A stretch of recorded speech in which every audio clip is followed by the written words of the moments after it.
Welcome back to Ferris Sports Update. Time to talk Bulldog hockey, and with us, forward Stepan Pokorny. And first of all, welcome to the show. Thank you for having me. How nice was it this past weekend just to be back on the ice, finally get the season started here for the Bulldogs? Oh, it was awesome. We've been training for like the past 7 months, ready for the season to start, and it was exciting to be back on the ice for sure.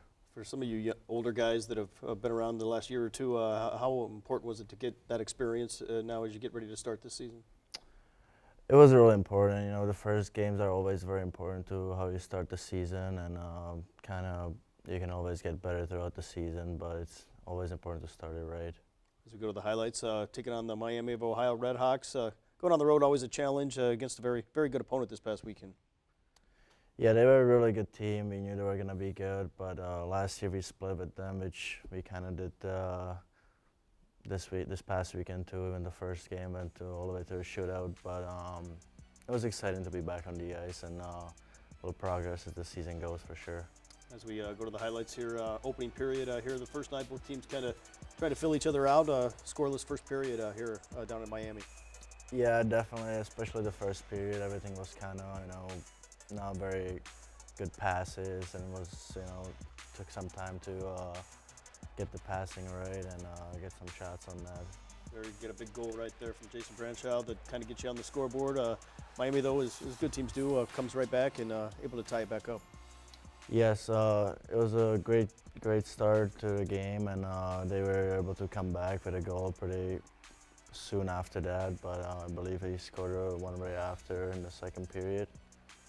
As we go to the third period here, what was the talk in the locker room maybe going into this third period, trying to get the goal, which you guys get right here from Jacob Dirks? I thought that in the second period we kind of started gaining momentum of the game, and we wanted to stick with our game plan and keep going, and we eventually got that goal in the third period. Obviously, they pull the goalie there, get the goal with the extra skater, and go to overtime, and both teams had some opportunities here in overtime. Yeah, both of the teams had some chances. I myself had a pretty big chance right there in the slot. Weren't able to bury it home, but it's overtime. Either team can win in that, but we were able to take it home in the shootout. How exciting was it to go to a shootout here, knowing that you still have a chance? Not any points in terms of league play, but obviously a lot of pride on the line. Yeah, I guess the points didn't count for us in the shootout, but either way, it's a big, we're in our heads, we know we won that game. Obviously, that kind of wraps up the Friday night game, and you knew, or the Saturday game coming back on Sunday, you knew it was going to be a challenge, and not a lot of turnaround time in terms of playing late on Friday evening and then on Sunday afternoon. Yeah, it was a pretty quick turnaround. We knew they were going to come back harder, and they were going to want to win that second game, and they had a good start of the game for sure. Obviously, here in the second game, got off to a good start, as you mentioned here, with a couple goals in that first period. What did they do here in this opening period that kind of hurt you guys? I thought I don't know, maybe they had a little more jump in the step in the first period. They were, ready to take it to us after a loss in the first game, and yeah, I think they started better for sure. Obviously, we'll see their second goal coming up right here, and going into the second period down by 2 goals. What was kind of the theme of trying to rally back into the contest? Well, we just, we had a little talk in the locker room, and we knew we were going to play better than that, and we know that we can beat the team just as we did the night before, so we just tried to come back. Obviously, you get the big goal right there on the power play. Fortunately, some penalties result, and it leaves them with the man advantage shortly after, and they get the goal to go back in front by 2 goals. Yeah, it was a good goal. Luke Farding took a great shot, and I tipped it and I put it in, and not sure really how we ended up on a PK after that, because I got cross-checked right after, but ref he's the boss out there, so yeah, it was unfortunate that we got scored on right after. Obviously, in this game, going to the third period, you're down, but you guys didn't quit. You had the edge in total shots here, especially in this third period. Yeah, we had some really good chances in the third period. I think we could have definitely came back in that, but we didn't. Unfortunately, we didn't bury any goals. So got to score goals to win. Maybe talk about the play of special teams. Had a couple power play goals on the weekend, and obviously the penalty kill was very efficient on the weekend. Yeah, I thought our penalty kill did very good this weekend, and I think we still have some work to do on the power play because we had a lot of power plays, especially that second game, and we need to score more goals in those.